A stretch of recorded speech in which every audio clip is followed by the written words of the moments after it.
How's it going, everyone? I hope you're doing well. Today I'm going to share the build that I use on the best mage march in the game, and that is Theia. Now, when I first thought of putting these two heroes together, I thought it was going to be a crazy strong support march that provided a lot of healing and shields, but I really didn't expect to be getting these levels of reports. A lot of people say that the reason that these reports are so high is because of the support buff, and that is true. However, Theia also does inflict a large amount of sevs. If we look at my most recent Abyss match and compare the severely wounded of my Theia and Lilia Velen, you'll see that Theia did inflict more severely wounded overall. So I'm going to start off by sharing the build that I currently run, and then I'll show you some alternatives of what you can do. So this is my formation that I am currently using. Now I do have both heroes awaken. For the majority of last season, I did not have Mu awaken, and I actually used her at like 5-1-1 for a while, and she still did really well. I feel like the reports I was using at the time were somewhere around 90k, so that's definitely really good for only having a hero at 5-1-1. Now the artifact that I use is the Visage of Sanctus. This is a critical part of this build. This item deals damage based off of the amount of shields that you gain each turn, and this item is basically like adding another rage skill to the march.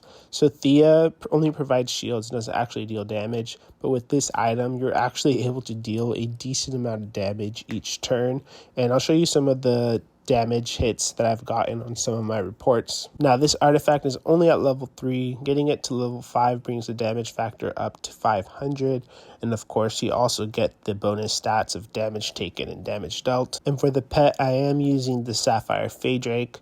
I was using a sand lizard before, but the last 2 matches that I ran the sapphire faedrake, this match went absolutely crazy. One of the reasons why this is the case is because of Mu's 4th skill.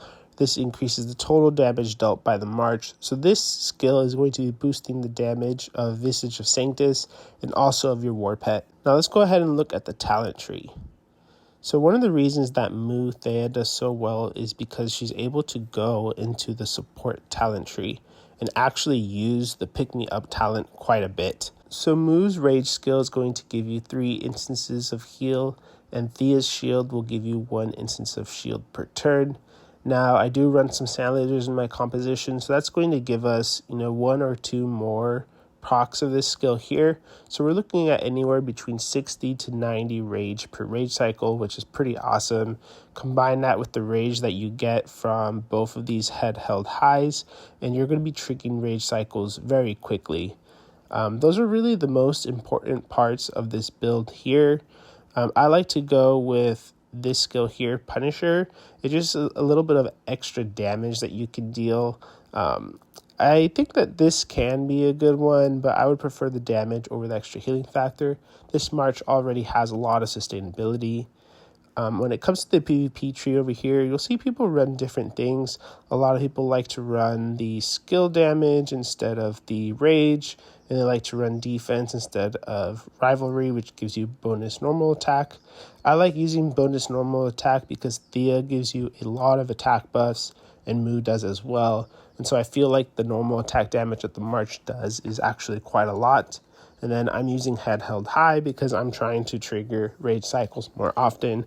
And for those of you that are wondering, this can stack. However, they both need to proc on the same turn. The other thing that's pretty cool about this march that also allows it to be pretty powerful is that you don't have to choose any move speed talents. And the reason for that is because of Theia's, I believe, 3rd skill that provides her with 20% move speed. So that's the build that I currently run. I really recommend following the same talent page and artifact if you have it. Visage of Sanctus is a pretty rare artifact that not a lot of people have, but even at level 1, I think it's definitely worth using. If you don't have Visage of Sanctus, what I would recommend using is Mirage Orb. If you're using on Bert Tohar, then you might not use this, and then in that case, you can use Phoenix Eye. Another great artifact for this that will give it a lot of survivability is going to be Thunder Elegy, and then after that, I would probably recommend using Breath of Gigantus. Tear of Arbonne can be a really great choice too. It's going to give it more survivability, but honestly, I don't really think that this march needs any more, and you'd be better off going with a damage artifact. The other thing that you can change is the Warpet. Now, I have a sapphire faedrake that's pretty strong, and that's part of the reason why this build does so well. If you only have a 2-star and you don't have advanced pain bloom, then I wouldn't recommend using this.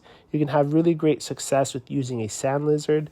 This is the sand lizard that I was using before. The most important things here is definitely getting the advanced stone aura so you can reduce the cooldown. This is going to allow you to trigger that pick me up talent a little bit more often. And then having this heart wall here is also going to provide you with additional shields for your Visage of Sanctus. So this is actually a pretty good damage boost to your artifact.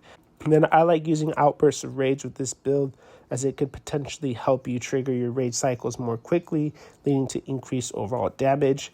These are all of the reports that I've obtained when using the Sand Lizard. As you can see, they're still really great reports, but having a strong Sapphire faedrake definitely elevates this march by quite a bit. That's going to be it for the video today. Just wanted to share a quick guide on the best mage march in the game. This march will continue to do well in the following seasons. This definitely wasn't a one-time gimmick. If you have any questions, make sure to leave them below, and I will see you next time.